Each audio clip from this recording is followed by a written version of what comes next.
제목으로 함께 말씀을 나누겠습니다. 질문을 한 가지 하겠습니다.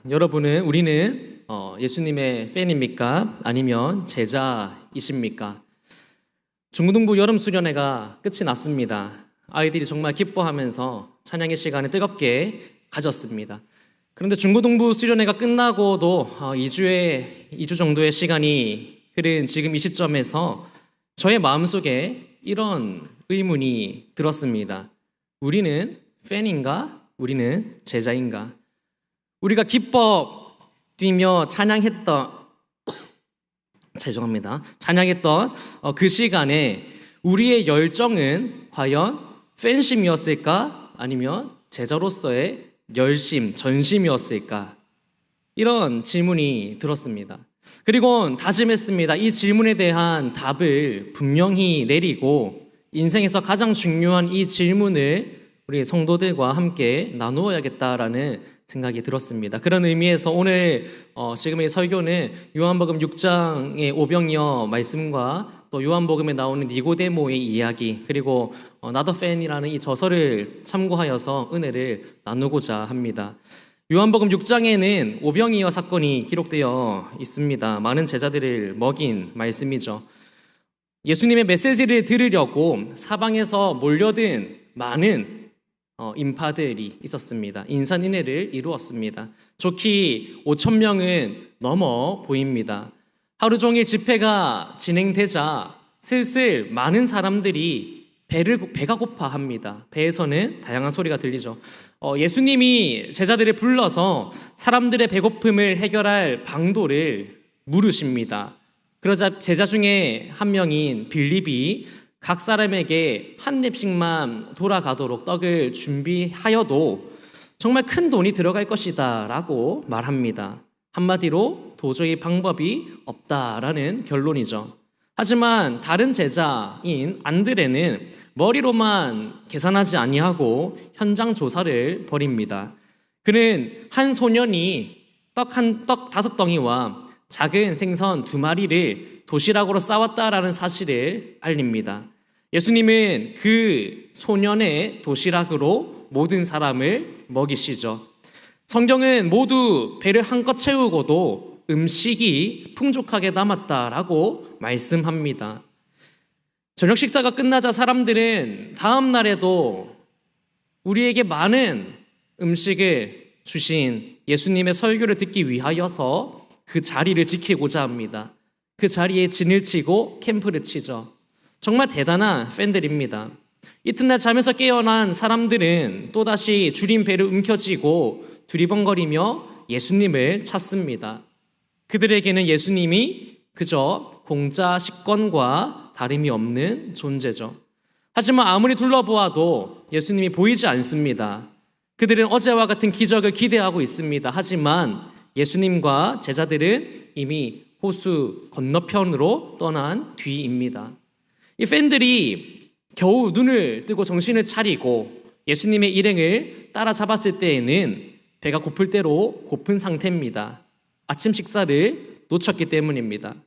아침 식사를 놓쳤으니 서둘러 점심 메뉴를 생각하며 예수님의 무제한 뷔페를 다시 한번 떠올리고 기대합니다.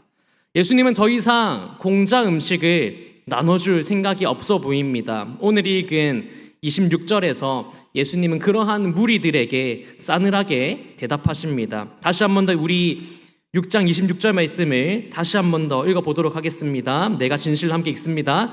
내가 진실로 진실로 너희에게 이르노니 너희가 나를 찾는 것은 표적을 본 까닭이 아니요 떡을 먹고 배부른 까닭이로다. 아멘. 과연 그 많은 사람들이 원한 것은 예수님이었을까요? 아니면 그저 예수님의 덕을 보려고 한 것일까요? 다시 말하자면 예수님으로만 만족한 사람들이었을까요? 아니면 예수님을 통하여서 또 다른 진미를 찾아 배를 채울 사람들이었을까요? 사람들이 원한 것이 무엇이었는가를 함께 살피면 좋겠습니다. 우리 이 내용에 대해서 조금 더 나누기 전에 먼저 6장의 결말을 먼저 살피면 좋겠습니다. 과연 이 사람들이 무엇 때문에 예수님을 쫓아 호수 건너편까지 갔는가? 예수님은 그들의 실상에 대하여서 이렇게 말씀하십니다. 6장 66절 말씀입니다. 우리 성경을 찾아서 함께 읽어봅시다. 요한복음 6장 66절 말씀에 이렇게 기록되어 있습니다. 함께 읽습니다. 그때부터 그의 제자 중에서 많은 사람이 떠나가고 다시 그와 함께 다니지 아니하더라. 아멘. 배를 채우고자 예수님을 찾아갔던 사람들에게 예수님께서 너희가 나를 따라오면 표적을 본 까닭이 아니요 배를 불리기 위함이다 라고 하자 많은 사람들이 이제 예수님을 떠나가고 다시는 그와 함께 하지 아니하였다라고 성경은 기록하고 있습니다. 정말 잠을 밖에서 잘 만큼 그렇게 열광적이었던 팬들이 대부분 이제 집으로 돌아가고 있습니다. 하지만 예수님은 자신을 떠나가는 많은 사람들을 쫓아가 붙잡을 생각을 하지 아니하십니다. 예수님은 사람들의 입맛에 맞게 메시지를 준비하시거나 순화시키지 아니하십니다. 떠나가는 사람들의 반응 앞에서 서둘러 제자들을 보내서 그들을 붙잡아와라 라고 말씀하시지 아니하십니다. 예수님은 추락하는 본인의 인기에 정말 손톱만큼도 연연하지 아니하심을 우리는 보게 됩니다. 다시 한번 질문 드립니다. 여러분은 예수님의 제자이십니까? 보통은 이에 대한 대답은 두 가지겠죠. 조금 풀어서 말씀드리자면 차에 극동방송 스티커를 붙이고 다니는 성도이거나 아니면 그걸 보면서 저건 뭐야? 라고 하는 사람들로 나뉠 것입니다. 극동방송 스티커를 얻는 방법은 다양하죠. 보통은 극동방송에 요청을 하거나 또 극동방송에서 교회로 보내준 스티커를 붙이거나 아니면 기독교 서점에 가서 카운터 위에 놓여있는 스티커를 가져가 붙이는 것입니다. 아무튼 어떠한 방법으로든 간에 그 스티커를 차에 붙이고 있다라면 나름대로 신앙생활에 열심인 사람일 것입니다. 그러나 이런 사람 중에도 예수님을 따르는 제자다라고 자신 있게 말하면서 자신이 한 그 대답의 진정한 의미를 모르는 사람이 많이 있음을 보게 됩니다. 여러분께서 생각하시는 성경에서 가장 섬뜩한 메시지가 있다면 무엇입니까? 저에게 있어서 성경에서 가장 섬뜩한 이 메시지는 우리가 아무리 예수님의 제자다라고 자처하여도 정작 심판의 날에 예수님이 우리를 모른 채 하실 수 있다라는 말씀입니다. 소름 끼치고 섬뜩하지 아니하십니까? 자, 위의 질문, 여러분은 예수님의 제자인가의 대답으로서 이제 후자, 극동방송 스티커를 보고 저건 뭐야? 라고 대답하는 후자는 우리 주변의 사람들이 예수님을 따르든 말든 믿든지 말든지 그것은 그 사람의 일이고 일단 교회가 좋은 곳은 알겠지만 나와는 결이 맞지 않다라고 생각하는 사람입니다. 이런 사람은 남이 예수를 좋아하든 말든 아무런 관심이 없는 사람이죠. 어떻습니까? 여러분은 예수님의 진정한 제자이십니까? 솔직히 예수님의 제자로 자처하는 사람들은 많이 있습니다. 하지만 예수님과의 관계를 진지하게 돌아보고 나서도 과연 내가 자신 있게 나는 제자입니다 라고 말할 수 있는 사람은 많지 않을 것입니다. 보통은 그냥 팬인 것이죠. 여러분, 팬이란 누구입니까? 팬에 대한 가장 기본적인 사전적 정의는 누군가를 열정적으로 좋아하는 사람입니다. 팬은 맨몸에 페인트 칠을 하고 축구장에 가는 사람입니다. 최근에 손흥민 선수가 잉글랜드에서 미국으로 연고지를 옮겼습니다. 그러자 미국에 있는 한 팬은 다리에 손흥민을 문신하여 그가 옴을 축하하였습니다. 또 한 팬은 대머리 팬인데요. 온 두상에 금색으로 손흥민의 이적을 환영했습니다. 이처럼 팬은 맨몸에 페인트 칠을 하고서 축구장에 가는 사람입니다. 또 팬은 관람석에 앉아서 팀을 열렬히 응원하는 사람이고요. 팬은 선수가 사인한 그 옷을, 유니폼을 벽에 걸어두고 그의 사인을 기리는 사람입니다. 하지만 이러한 팬들은요, 정작 경기에는 나서지 않습니다. 경기장에서 땀 흘리지 않습니다. 선수들에 관해서는 모르는 것이 없고 최근에 기록들을 줄줄이 깨고 있지만 선수들을 개인적으로는 알지 못한 사람입니다. 고함을 지르며 응원은 하지만 경기를 위하여 희생하지 않는 사람입니다. 게다가 응원하는 팀이 계속적으로 지게 되면, 패하게 되면 그렇게 좋아하던 그 팀을 향한 마음이 식어가고 내가 응원하는 팀을 옮겨가기도 합니다. 그래서 팬은 언제까지나 팬일 뿐입니다. 요즘은 예수님 주변에도 참 팬이 많은 것 같습니다. 팬은 일이 잘 풀릴 때에는 예수님을 응원하지만 반대 상황에 이르면 언제 그랬냐는 듯이 몸을 돌려 다른 선수에게 들러붙습니다. 팬은 안전한 관람석에 앉아서 응원만 할 줄 알지 경기장에서 필요한 희생과 고통은 조금도 모릅니다. 예수님에 관해서는 모르는 것이 없어도 예수님과는 개인적으로 알지 못합니다. 그런데 이 사실을 아십니까? 예수님께 있어서 스타와 팬의 관계는 존립하지 않습니다. 조금 더 직설적으로 말씀드리자면 예수님께 있어서 팬은 아무런 관계없는 사람입니다. 그래서 예수님은 자신을 떠나가는 그 수많은 사람들을 붙잡지 아니하시고 붙잡을 생각도 하지 아니하셨습니다.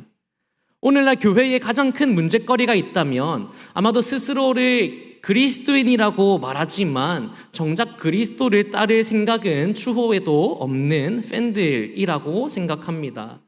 온갖 혜택을 바라며 예수님의 주위로 몰려드는 팬들은 있습니다. 하지만 자신을 희생할 만큼 그분과 가깝지 않습니다.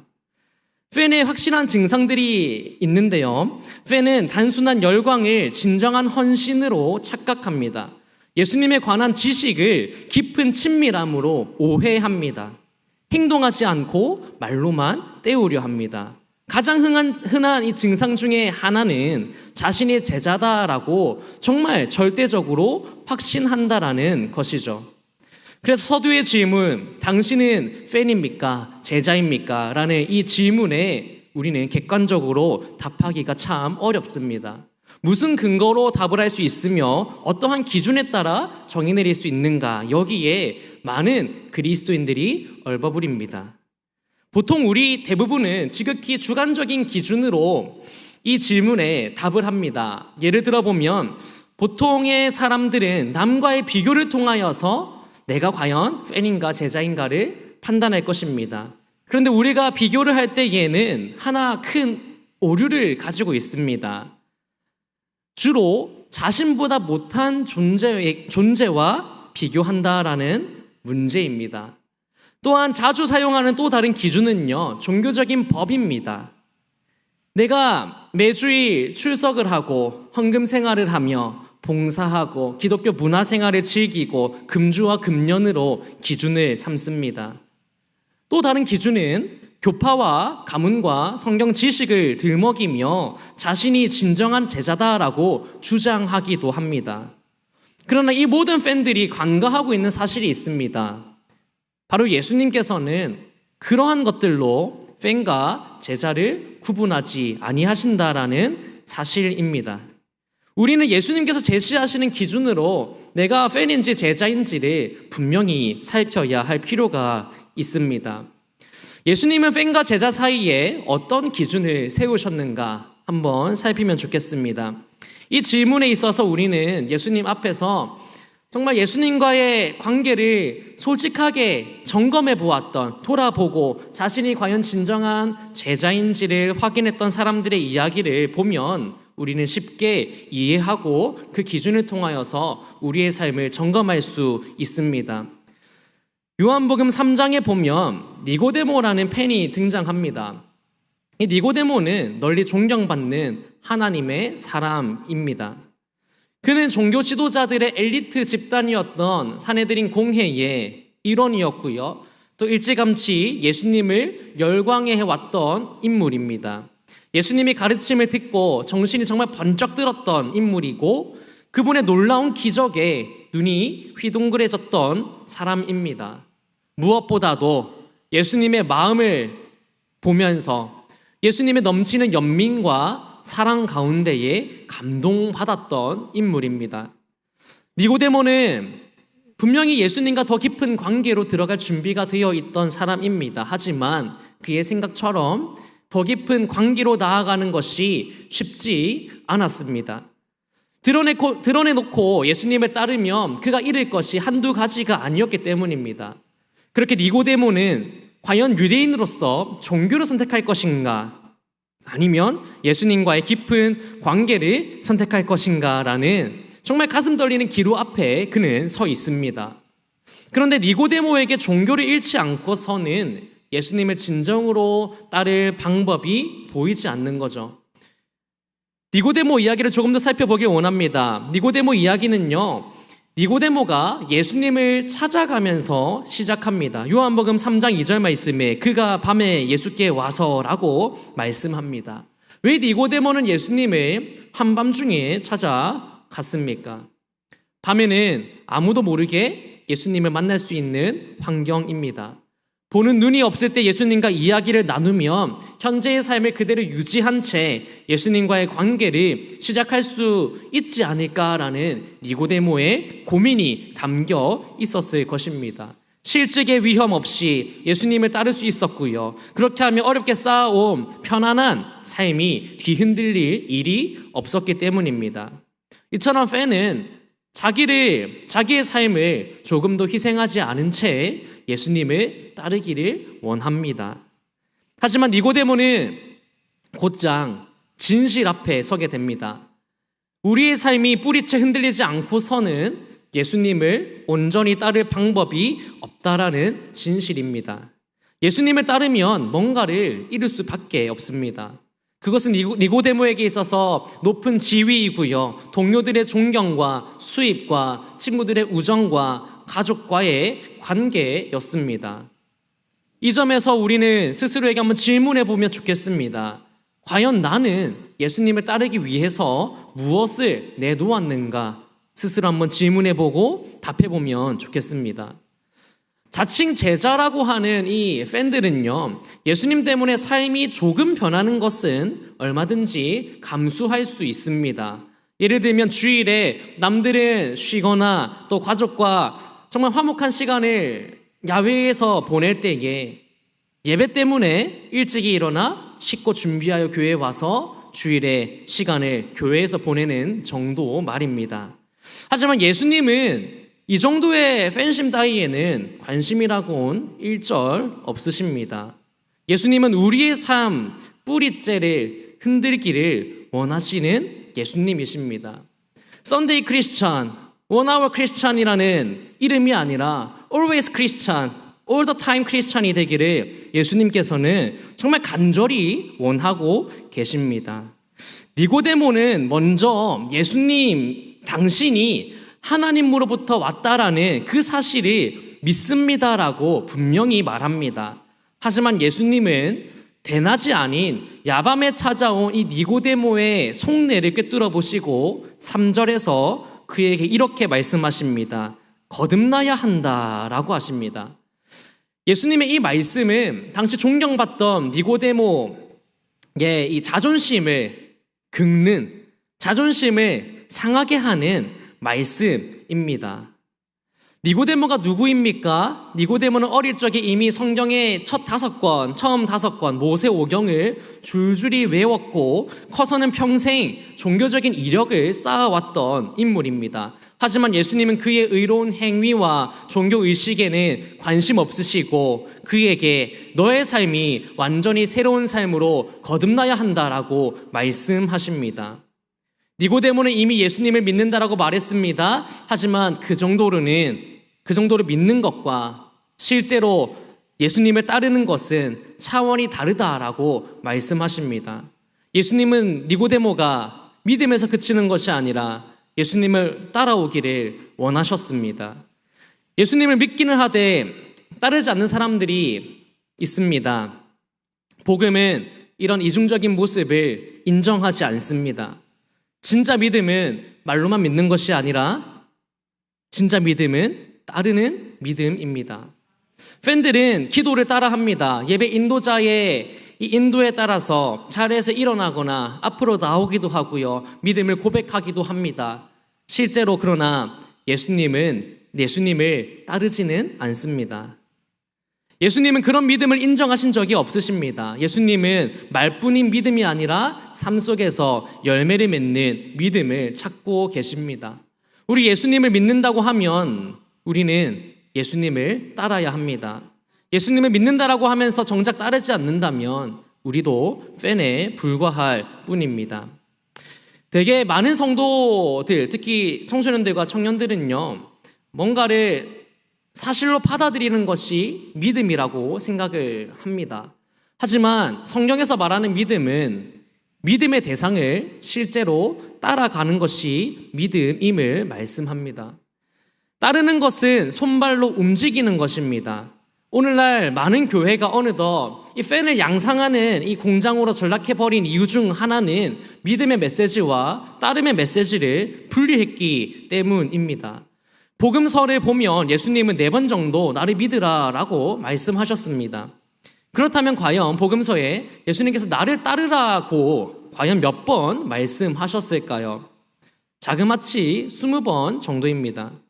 믿는 것만큼 중요한 것은 따르는 것입니다. 이 둘은 밀접하게 연결되어 있고 이 둘은 믿음의 심장과 폐라고도 할 수 있겠습니다.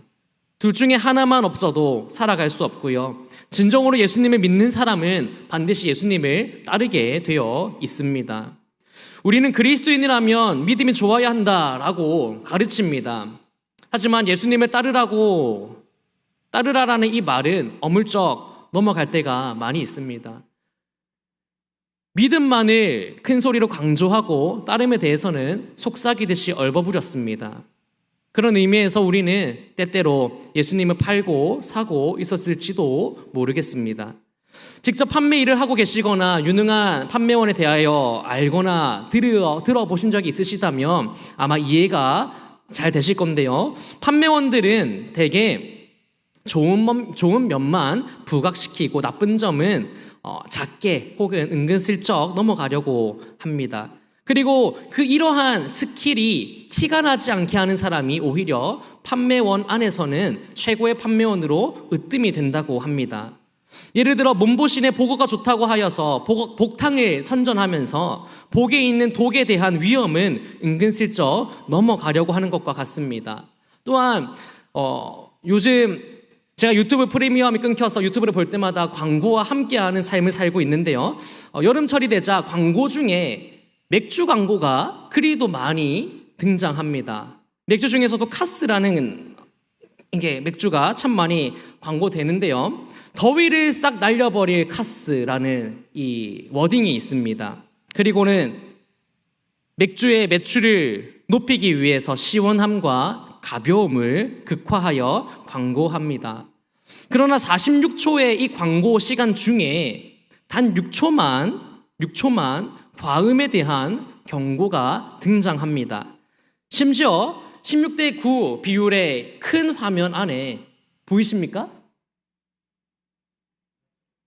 경고, 지나친 음주는 뇌졸중해서 이렇게 해서 위험을 높입니다라는 글씨가 보이십니까? 정말 큰 화면 가운데 정말 눈에 띄지 않는 색깔로, 눈에 띄지 않는 사이즈로 위험을 어물쩍 기록하여 넘어갑니다. 마찬가지로 매출이 떨어질까 두려워서요, 여러분. 헌신의 대가를 솔직하게 밝히지 않는 교회도 참 많습니다. 하지만 니고데모 앞에서 예수님은요, 제자가 되기 위해서는 대가가 있음을 조금도 숨기지 아니하십니다. 니고데모가 예수님을 따르면 무지막지한 손해를 감수해야 했습니다. 그 누구도 대가 없이 예수님을 따를 수는 없습니다. 여러분, 늦은 밤에 텔레비전을 보시다 보면 보통 프로그램들이 끝나고 나면 홈쇼핑으로 채널들이 가득 찹니다. 하룻밤에 부자가 될 수 있는 비결을 알려준다라는 허위 광고를 우리가 봤다고 한번 상상해 봅시다. 쇼호스트가 카메라를 보면서 질문합니다. 떼돈을 벌고 싶습니까? 비즈니스 클래스로만 비행하고 싶으십니까?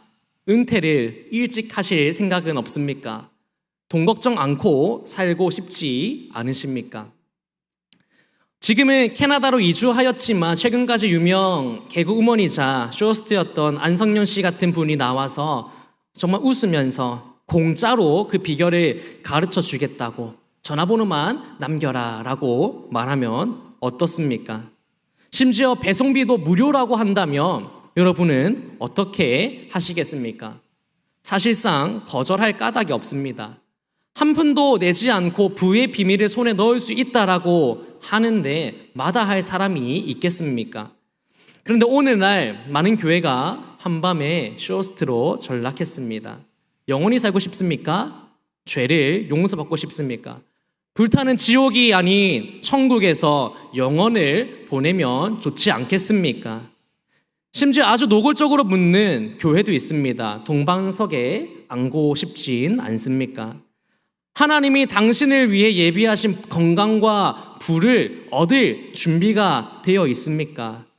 물론 이러한 질문 가운데, 이러한 홈쇼핑, 허위 광고 가운데에 고개를 갸웃거리며 채널을 돌릴 사람들도 있습니다. 하지만 정말 많은 팬들이 혹하여 구매를 합니다. 이처럼 팬들은요, 아무런 대가 없이 모든 것을 주는 복음을 주문합니다. 그러나 회개 없이는 용서가 없습니다. 여러분, 죽음 없이는 생명도 없습니다. 행동하지 않는 믿음은 진짜 믿음이 아닙니다. 요한복음 3장에서 이렇게 대낮이 아닌 한밤중에 사람들 몰래 예수님을 찾아갔던 니고데모는 과연 거듭나야 한다라는 예수님의 이 대답 가운데 어떻게 변화되었을지 함께 살피면 좋겠습니다. 요한복음 3장에 나왔던 니고데모가 요한복음 7장에서 다시 한번 등장합니다. 예수님의 인기가 하늘에 찌르자 종교 지도자들은요, 질투에 사로잡힙니다. 성경은 예수님의 입을 다물게 만들 구실을 찾기 위해 산헤드린 공회가 소집되었다라고 말씀합니다. 종교 지도자들의 역할 중 하나는 거짓 선지자를 색출하는 일이었습니다. 그래서 그들은 예수님을 거짓 선지자로 고소할 빌미를 간절히 원했습니다. 한편 예수님을 음해하기 위한 이 공모의 그 자리에 니고데모도 함께 있었습니다. 니고데모는 산헤드린 공회의 종교 지도자 72인 중에 한 명이기 때문입니다. 동시에 그는 분명 3장에서 예수님이 하나님으로부터 왔다라고 자신의 믿음을 분명히 말했던 사람입니다. 그런 그가 과연 이 산헤드린 공회가 모인 이 자리 가운데에 예수님을 대변할 수 있을까요? 그의 믿음이 행동으로 이어졌을까요? 필시 이 니고데모는요, 다른 사람이 예수님을 대변해 주기를 원했을 것입니다. 예수님을 믿는 사람은 나 말고도 많지 않은가? 그는 생각하고 고민하였을 것입니다. 믿음을 공개했을 때 따르는 대가를 생각해 본다면은 정말 섣불리 행동하기가 어려웠을 것입니다. 하지만 7장 51절을 보면 니고데모는 결국 용기를 내어 예수님을 옹호합니다. 우리 율법은 사람의 말을 듣고 그가 행한 것을 알기 전에 심판하느냐라고 말합니다. 니고데모는 비록 자신이 믿는 바에 대하여 과감하게 표현하지는 못했습니다. 사실 이 문장을 보고 누가 당신은 예수님을 변호하고 있군요 라고 누가 말하겠습니까? 그러나 더 이상 자신의 믿음을 속으로만 간직할 수 없었던 니고데모였습니다. 직장과 관계, 또 재정적인 미래가 위험에 빠질 줄을 뻔히 알면서도 니고데모는 목소리를 냅니다. 그리고 그 순간 니고데모는요, 이제는 단순한 팬의 길을 떠나서 제자의 길로 접어들었습니다. 니고데모가 예수님을 변호하자 산헤드린 공회의 다른 일원들은 다음 52절의 말씀처럼 반응합니다. 52절에 보면 너도 갈릴리에서 왔느냐라고 공격합니다. 예수님의 출신을 비웃었던 산헤드린 공회가 이번에는 예수님을 향한 공격과 마찬가지로 니고데모에게도 같은 공격을 퍼붓습니다.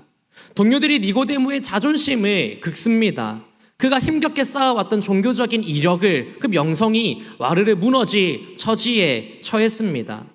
믿음의 길을 걷는 사람이라면 이러한 기로에 분명히 서게 될 때가 옵니다. 팬의 길과 제자의 길 중에서 선택해야 할 때가 옴을 우리는 알아야 합니다. 요한복음의 끝무렵에 니고데모가 다시 한번 잠깐 등장하는데요. 요한복음 19장에서 예수님이 십자가에 못 박히시고 돌아가시고 나서 장례식 준비가 한창일 때에 니고데모가 등장합니다. 그때 니고데모가 몰약과 침향 섞은 것을 100리트라쯤 가지고 왔다라고 기록합니다.